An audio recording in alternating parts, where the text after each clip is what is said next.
Do you want to write more compelling stories? If that's the case, then I suggest that you focus on building great characters. And creating character arcs, you can approach this in various different ways, but one way to do it is to use the archetypical character arcs. And some of the archetypical arcs are the hero's journey, the maiden's arc, the queen's arc, the king's arc, and so forth.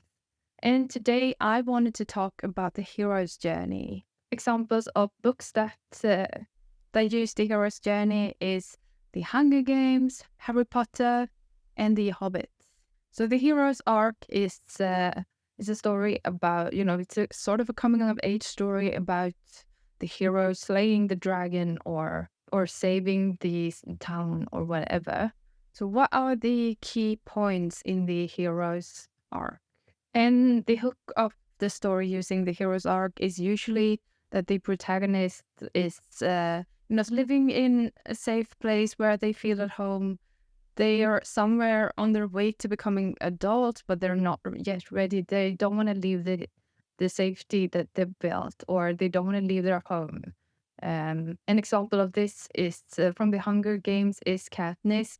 She lives in poverty, but she has, she wants to stay there and provide for her family, and she does not want to leave them at all. And the inciting incident is the call to adventure. So for what may be the first time in the young hero's life is that something happens that sets the story in motion. Maybe there's a stranger that comes to time.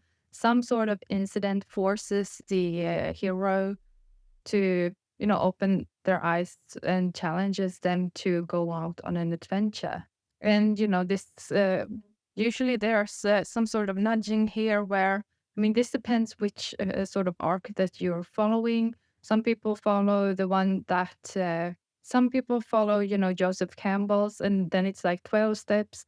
And here it's his time to, start walking out and leaving the ordinary world.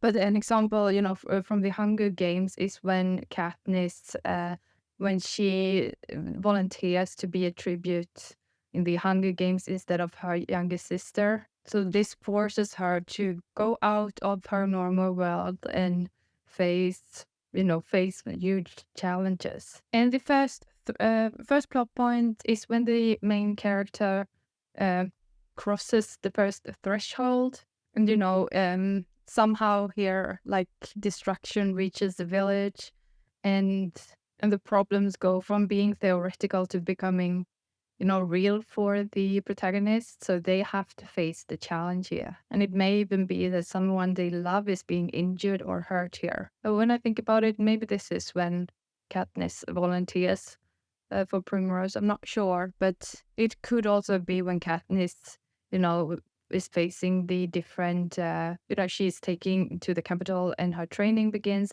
She sees the real world for the first time. And in the midpoint, the hero remembers who he or she is. So the doubts that has been risen in the previous beat come to surface here, and the hero really opposes the antagonists here for the first time, like for real this time. Most importantly, it offers a moment of truth that gives the hero great insight into how he might more efficiently oppose the antagonist in the external conflict, as well as a glimpse into the glorious truth about his own identity. And I would say that this is when the Hunger Games starts, and, Katniss realizes that the only way that she can survive it is to, do what they say, but also to, push back and not really do what they say. She just tries to survive instead of killing people. And the second pinch point is some sort of betrayal.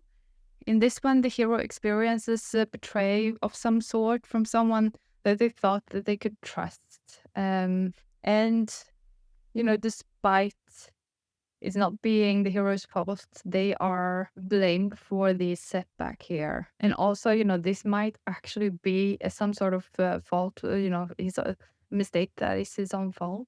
And in the third act, the next plot point is the false victory. And here, a false victory is when the hero thinks that he's about to win, but it turns out, he's wrong.